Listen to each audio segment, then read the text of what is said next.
Fue un 18 de enero del año 1989 en un pequeño corregimiento del municipio de Simacota, Santander, conocido como La Rochela, donde ocurrieron estos terribles hechos que contaremos a continuación.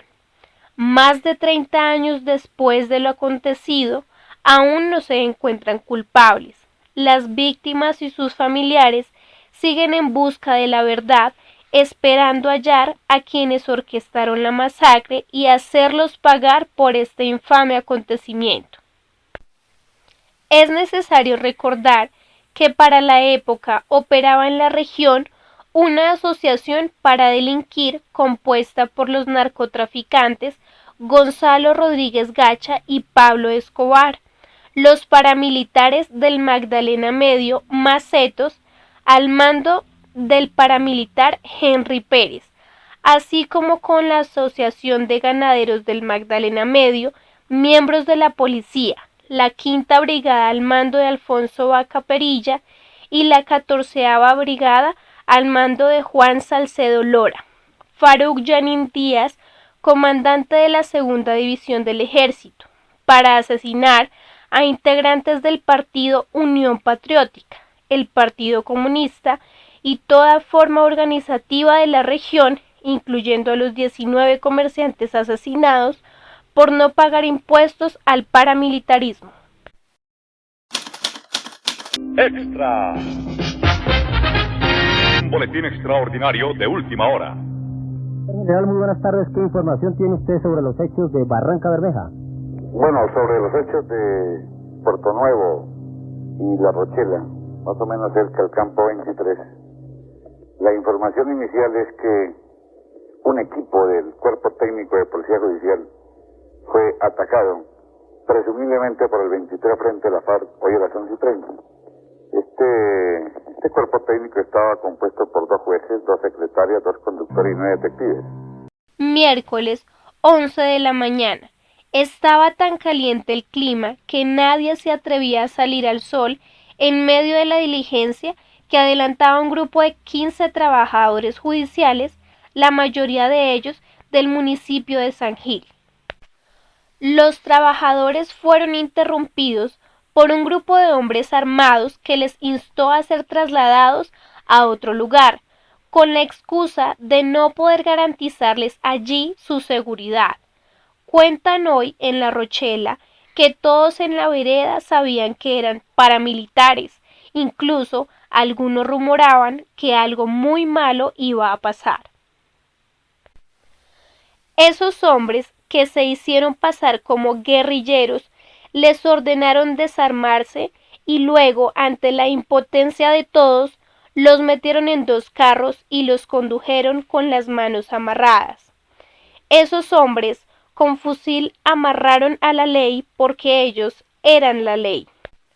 Bajo un sol bárbaro, los funcionarios anduvieron 2 kilómetros, donde en medio de la nada los paramilitares al mando de alias el Negro Vladimir dispararon sin pensarlo contra los carros donde yacían totalmente impotentes las víctimas. Hubo 3 sobrevivientes: Manuel Díaz, Wilson Mantilla y Arturo Salgado. Los 2 primeros alcanzaron a llegar a un camión que los sacó del lugar, pero Arturo Salgado no pudo alcanzarlos. A nosotros realmente nos salvó, yo me tiré al piso del carro, seguramente los cuerpos de los otros compañeros cayeron encima y la llanta de atrás del repuesto del carro gris nos desvió mucho proyectil, porque la ráfaga de los fusiles fueron enormes, eso no fue eso parecía como un día que estuviera lloviendo granizo. El que pone el pie en el estribo, inmediatamente lo recibe una ráfaga de metralleta.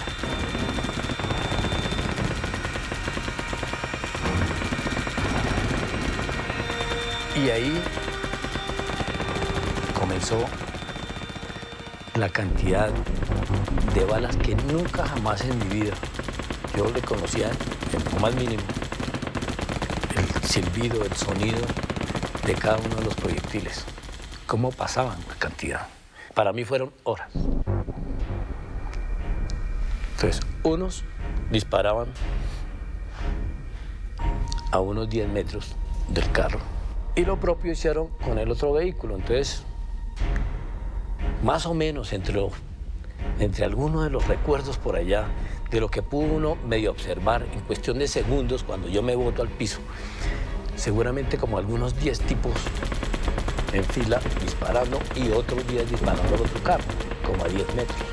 Yo sentía obviamente cómo me pegaban los proyectiles por todos los lados. Pero lo que yo no podía entender era cómo yo vivía todavía. Porque yo sentía los proyectiles cuando me pegaban en el cuerpo.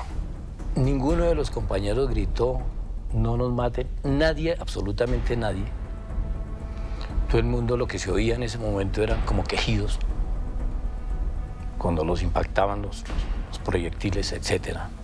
Pero nadie dijo absolutamente nada. Cuando eso se terminó,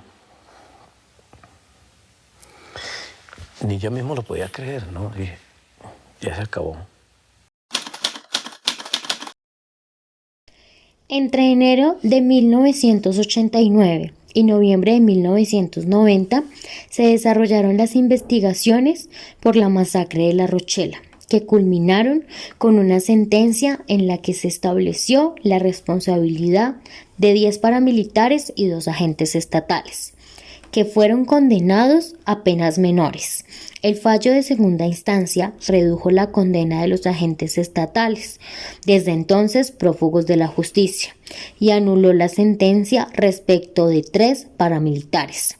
En 1997, el caso fue presentado ante el Sistema Interamericano de Derechos Humanos y en sentencia del 11 de mayo de 2007, la Corte Interamericana estableció la responsabilidad internacional del Estado colombiano por violaciones a los derechos a la vida, integridad personal, libertad personal, garantías judiciales y protección judicial de las víctimas de la masacre y sus familiares. Jesús Vaquero Agudelo, alias Vladimir, confesó tiempo después que el crimen fue una asociación de narcos y paramilitares, cada uno con razones distintas para evitar que la justicia del Estado llegara al lugar. Pero también confesó la participación de altos miembros de la policía, el ejército y dirigentes políticos, miembros del Estado que se unieron para matar a otros miembros del Estado. Según el colectivo de abogados José Alvear Restrepo, los paras querían evitar las investigaciones por la muerte de un grupo de comerciantes. El narcotráfico quería impedir que actuaran contra laboratorios que tenían a plena vista a orillas de la carretera. Otros querían impedir indagaciones por víctimas de la Unión Patriótica. Por su parte, Vladimir aseguró ante la justicia que hubo reuniones previas en la finca de Las Palmeras de Gonzalo Rodríguez Gacha. También participación de políticos locales, incluso una orden a un batallón para no prestar acompañamiento y hasta recriminaciones de la fuerza pública por haber dejado sobrevivientes. Aún con este testimonio, la justicia no presentó mayores avances en la investigación y solo hasta 2009, 20 años después de ocurridos los hechos, la Unidad Nacional de Derechos Humanos de la Fiscalía General de la Nación llamó a indagatoria a los referidos generales. Por otra parte, el Estado otorgó beneficios penales en el marco de la Ley de Justicia y Paz a los jefes paramilitares: Iván Roberto Duque, alias Ernesto Báez, Ramón Izaza, alias El Viejo, y Ramiro de Jesús Banoy, alias Cucu Banoy, quienes aceptaron su responsabilidad por cadena de mando, pero no aportaron sustancialmente al esclarecimiento de los hechos. Adicionalmente, 3 de las víctimas de este caso, viudas de los operadores judiciales fallecidos en la masacre, recibieron múltiples amenazas por parte de grupos paramilitares, por lo que fueron destinatarios de medidas provisionales de protección vigentes hasta 2017, cuando la Corte Interamericana ordenó investigar las amenazas y mantener la protección, retirada por decisión del gobierno colombiano.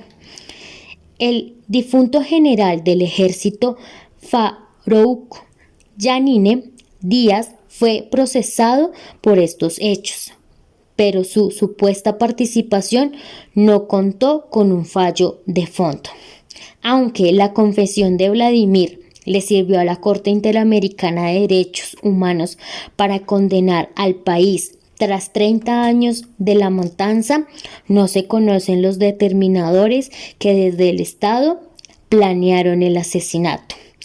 La condena de la justicia internacional obligó a Colombia a reconocer a su responsabilidad en los hechos, lo cual concretó el 6 de junio de 2014 en la voz del entonces ministro de Justicia, Alfonso Gómez Méndez. El Estado colombiano reconoce a su responsabilidad, su acción y por omisión en la comisión de esta masacre, conforme a lo dictaminado por la Corte Interamericana de Derechos Humanos, en sentencia proferida el 11 de mayo de 2007, dijo Gómez Méndez.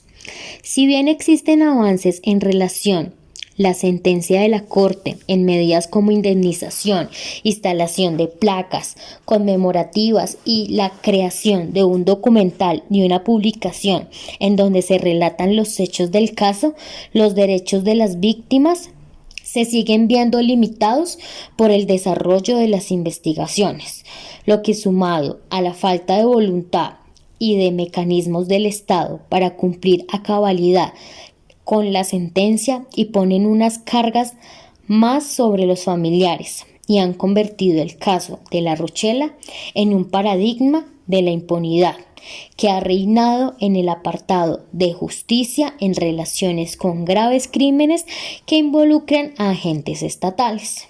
La masacre de La Rochela hace parte de una serie de crímenes atroces que se enmarcan en el contexto de la expansión paramilitar en la región del Magdalena medio colombiano en los años 80 y 90, en alianza con agentes de la fuerza pública.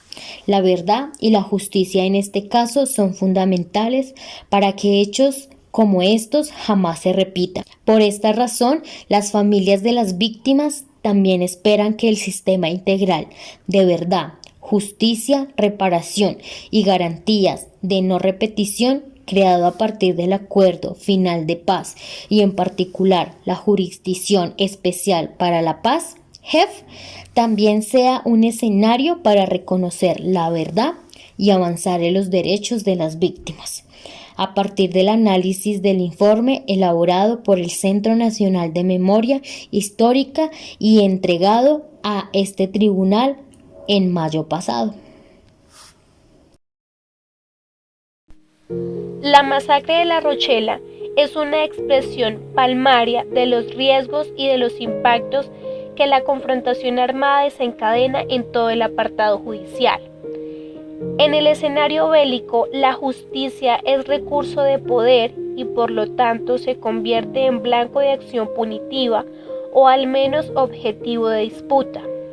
En últimas, a la instauración de todo poder o contrapoder corresponde la instauración de una nueva forma de administración de justicia, como elemento central del control social, del poder político y del dominio territorial pretendido por los múltiples bandos enfrentados. Como medida de desagravio orientada hacia la recuperación de la memoria de las víctimas, la Corte Interamericana de Derechos Humanos, en concordancia con el acuerdo parcial presentado por el Estado y las víctimas, estableció que se ubicara en el Palacio de Justicia del municipio de San Gil, departamento de Santander, una placa en un lugar visible donde se consigne la fecha de los hechos y el nombre de las víctimas. En el mismo sentido, ordenó que se ubicara en un lugar visible y digno la galería fotográfica de las víctimas, con previa consulta a sus representantes.